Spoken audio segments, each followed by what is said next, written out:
وروش ومش عارف ايه.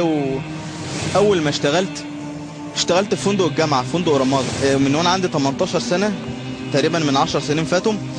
كنت بقبض حوالي 2000 ونص تقريبا في الشهر. بيجي لنا سياح من جميع الدول العربيه، مطلوب منك مقابل فلوس انك بتاخدها انك ترقصهم وتبسطهم وتعمل كل اللي هم عايزينه. المهم ففوجئت ان انا بتقدم لمسابقه مشهوره جدا، ستار اكاديمي. طبعا انتوا عارفين ستار اكاديمي طبعا يعني. والمهم من وسط 3000 واحد قال لك احنا هنختار اكتر 30 واحد اتراكتيف، يعني جذاب وتحس ان هو كده سوبر ستار يعني، وصوته حلو. فالمهم كان للاسف الشديد اخوكم ابو بلال من ال 30 واحد دول اللي سافروا من لبنان. وتوصل بقى، طبعا انت شايف الدنيا من بره، لسه ما شفتهاش من جوه عامله ازاي. بمجرد وصولنا هناك يلا اتفضلوا، اول اختبار هنكشف على البنات فيرجن ولا لا. طبعا انا صدمت. الحمد لله رب العالمين، الفطره اللي كانت عند الواحد خلته يرفض هذا الكلام في الاخر. وقفت مره كده فقال لي خش ارقص مع واحده لبنانيه. والله يا اخواني كانت لابسه، يعني قسما بالله لبس انا اتكسف البسه، انا الراجل والله اتكسف البسه. تمام. فالمولى عز وجل يعني الهمني ان انا اقول له لا انا مش داخل.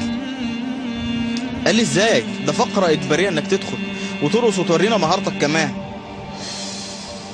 فهي جت قربت مني ومالك في ايه؟ تقبرني ومش تقبرني؟ قلت لها انت هتقبروني، هتيجي معايا انت في القبر تقبرني ايه وبتاع؟ انا ما الكلام ده سبحان الله. هي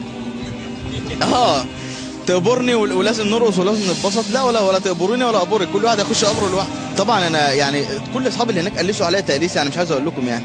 في ايه يا عم؟ انت جاي تستشيخ هنا في ستار اكاديمي في لبنان؟ ده مصنع الحب هنا يا عم الحاج. لحد ما مره واحد من الاحباب زارني، يعني كان اول مره يزورنا في البيت. قال لي يا اخي تعال جرب معانا، يعني يوم بس كده نطلع في المسجد مع بعض نشوف الوضع ايه، نقعد نتكلم ونتبسط ومش عارف. فالمهم فوجئت وانا واقف كده مع الاحباب، لقيت ايه؟ جت الصلاه خش امام. مش نظام بقى ايه، هم يظهر كلهم متفقين عليا وعارفين ان انا كنت مطرب، فلقيت كله بيزق فيها مره واحده. فببص لقيت نفسي قدام المايك، بفضل الله عز وجل طلعت وقرات، ومن هنا بقى كانت الحمد لله رب العالمين يعني.